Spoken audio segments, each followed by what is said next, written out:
తాకట్లో ఉన్న బంగారాన్ని విడిపించి ఆ రోజున మార్కెట్ ధర కట్టి మిగిలిన డబ్బును మీకు అందిస్తుంది కొమ్మూరి గోల్డ్.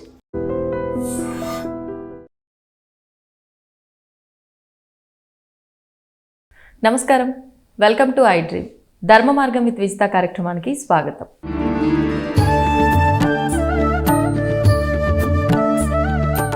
నమస్కారం అమ్మా. నమస్తే అమ్మా. అమ్మ, మార్చి 3వ తారీఖున చంద్రగ్రహణం ఉంది అని చెప్పి కొంతమంది, మన దగ్గర లేదు అని చెప్పి కొంతమంది. అసలు నిజంగా చంద్రగ్రహణం ఉందా ఆ రోజు? అంటే స్వల్పంగా, ఎక్కువ లేదు మనకి అనేది. అంటే మనకి ఇంకా అప్పటికి సూర్యాస్తమయం అవ్వదు. ఆ టైంలో మొదలవుతుంది, అది పూర్తయ్యే వరకు మనకు సూర్యాస్తమయం అవుతుంది. కాబట్టి ఎక్కువగా ఉండదు. కాకపోతే ఎక్కువగా ఉన్నా తక్కువగా ఉన్నా మనం పాటించవలసిన నియమాలు అయితే పాటించవలసిందే. ఏం నియమాలు పాటించాలమ్మా? గ్రహణం సమయంలో ముఖ్యంగా ప్రతి ఒక్కళ్ళు చేయవలసింది, పట్టు స్నానం చేస్తారు.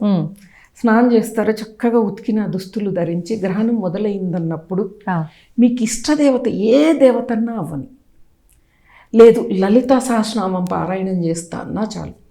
మిగతా రోజుల్లో మనం చేసే జపం కంటే, ధ్యానం కంటే, ఈ సహస్రనామ పారాయణం కంటే గ్రహణ సమయంలో చేస్తే 1000 ఫలితం వస్తుంది. ఒక మాల మనం ఒక్కసారి జపం చేస్తే 1000 మాలలు చేసిన ఫలితం మనకు వస్తుంది గ్రహణ సమయం.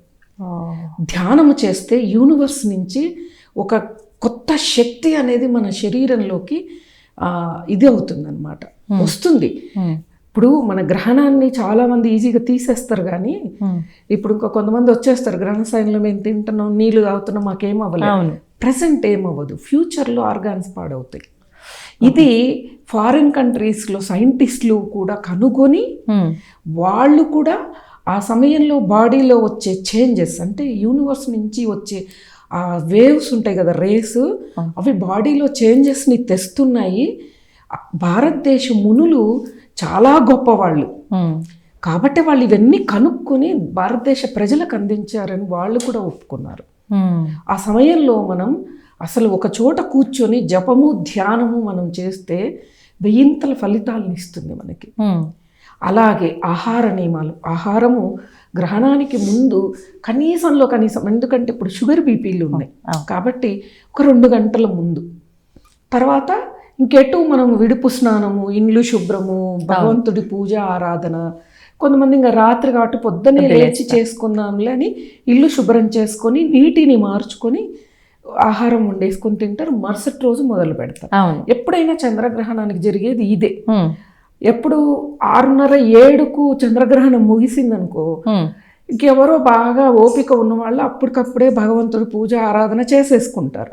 ఇప్పుడు అందరూ ఉద్యోగస్తులు అయ్యారు కాబట్టి వచ్చాక ఓపిక ఉండదు. కాబట్టి మరుసటి రోజు లేచి ఇంటిని, ఒంటిని, పూజా మందిరాన్ని శుభ్రం చేసి భగవంతుడికి ప్రసాదం నివేదన చేయాలి మనం గ్రహణం అయిపోయిన తర్వాత. ఏదో ఒకటి పొంగలి కానీ, కట్టె పొంగలి కానీ, ఏదో ఒకటి. లేదు మాకు ఇలా ఆఫీసులు ఉన్నాయి, కనీసం ఒక పండు, బెల్లం, ఏదో ఒకటి ప్రసాదం నివేదన అయితే జరగాలి. ఎందుకంటే గ్రహణం విడిచాక మనం కూడా అంత శుద్ధి అయిన తర్వాత భోంచేస్తాం కదా, అంతసేపు ఖాళీగా ఉంటాం కదా, భగవంతుడు కూడా ప్రసాదం అనేది నివేదించాలి. అలా ఈ గ్రహణం నుంచి మళ్ళీ ఇక్కడ జ్యోతిష్ శాస్త్ర పండితులు బిజీ అయిపోతారు. ఈ గ్రహణం నుంచి కొన్ని రాసుల వాళ్ళకి చెడు జరుగుతుంది, కొందరికి మంచి జరుగుతుంది, కొంతమందికి మధ్యస్థంగా ఉంటుంది. అలా వాళ్ళ సలహాలు తీసుకుని ఈ రోజున ఈ గ్రహణ సమయంలో ఏం చేస్తే, ఏ ఆరాధన చేస్తే, ఎలా చేస్తే బాగుంటుంది అనేది మనం ఆ సలహాలు తీసుకొని మంచి జ్యోతిష్యులని మనం ఫాలో అవ్వాలి. ఎవరైనా చాలామంది ఇప్పుడు కాలంలో ఏం చేస్తున్నారంటే, ఎక్కువ ఫీజు అడిగే జ్యోతిష్యులు ఉంటారు కదా, వాళ్ళ దగ్గర క్యూలు కడతారు. అర్థం కాదు అసలు జెన్యూన్గా ఉండి, నిజాయితీగా ఉండి, మాకేమొద్దు మీకు తోచినంత ఉచితంగా చెప్పదు, నమ్మట్లేదు. తప్పది. ఒక్కళ్ళనే నమ్ముకోండి, 10 మందిని నమ్ముకోండి. వాళ్ళు అది చెప్పారు, వీళ్ళు ఇది చెప్పారంటే మన మానసికంగా మనం బాధపడాల్సి వస్తుంది. వాళ్ళు ఏది చెప్పని అదే నమ్మండి. అదే ఇప్పుడు రాయిని కూడా దేవుడై మొక్కితే అనుగ్రహం లభిస్తుంది. అలా ఇక్కడ కూడా అలానే ఉండాలి మనం. అలా మనం అనుసరిస్తూ తప్పకుండా విడుపు స్నానం కూడా చేయాలి. చాలామంది ఏం చేస్తారంటే డైరెక్ట్గా వెళ్ళిపోయి వంటింట్లో వంటలు ఇవి కూడా చేయకూడదు. మొత్తం ఇంటిని శుభ్రం చేసుకోవాలి, వంటింటితో సహా శుభ్రం తర్వాతే వంట చేసుకోమంటారమ్మా? స్నానం చేసి తలారా స్నానం చేసి తర్వాత వండుకొని తినాలి. అలా తింటేనే మనకి ఆరోగ్యం కూడా. అలా మనం దర్భ అనేది నిలువ పచ్చళ్ళల్లో, అలాగే నీళ్ళల్లో, నూనెలలో కొన్ని పదార్థాల్లో వేయాలి, అన్నిటికీ అక్కర్లేదు. కొంతమంది పాలల్లో కూడా వేస్తారు. పాలకి దోషం అనేది ఉండదు, పాలల్లో దోషం ఉండదు, వేసినా మనకేం అది చెడేం జరగదు. దర్భ అనేది ఆరోగ్యకరమైంది కాబట్టి వేసుకోవచ్చు. ఇప్పుడు చాలా మంది మొత్తం అన్ని పదార్థాల్లో వేయకుండా ఇంటి పైన డాబా పైన వేస్తే వర్తిస్తుంది అని చెప్పి అట్లా కూడా చేస్తున్నారమ్మా. నిజంగా వర్తిస్తుందా? నన్ను కూడా అడిగారు అనమాట మా అపార్ట్మెంట్లో వాళ్ళు, ఇలా ఆంటీ మరి పైన పెట్టేస్తే ట్యాంకులో వేసేసి పైన పెట్టేస్తే సరిపోద్దా అంటే, మరి నా పేరుతో నా ఇల్లు రిజిస్ట్రేషన్ అయింది, నీ ఇంటి పేరు నీ పేరుతో రిజిస్ట్రేషన్ అవుతుంది. ఎవరి ఇల్లు వాళ్ళదే, ఎవరి ఆహారం వాళ్ళదే. ఇప్పుడు ఆ గ్రహణం యొక్క ఆ రేస్ అనేది ఎవరింట్లో ఆహార పదార్థాల మీదైనా పడుతుంది.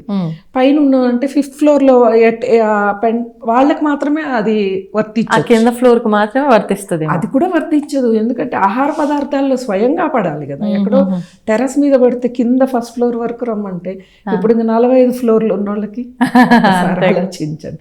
అది కాదు, ఎవరింట్లో వాళ్ళే ప్రతి పదార్థంలోనూ 10 నిమిషాలు కాదు తీసేయడం అనేది మనం వాడుకున్నప్పుడు తీసేయచ్చు.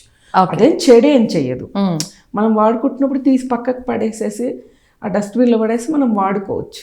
ఎందుకంటే దర్భ అనేది మంచిదే కాబట్టి.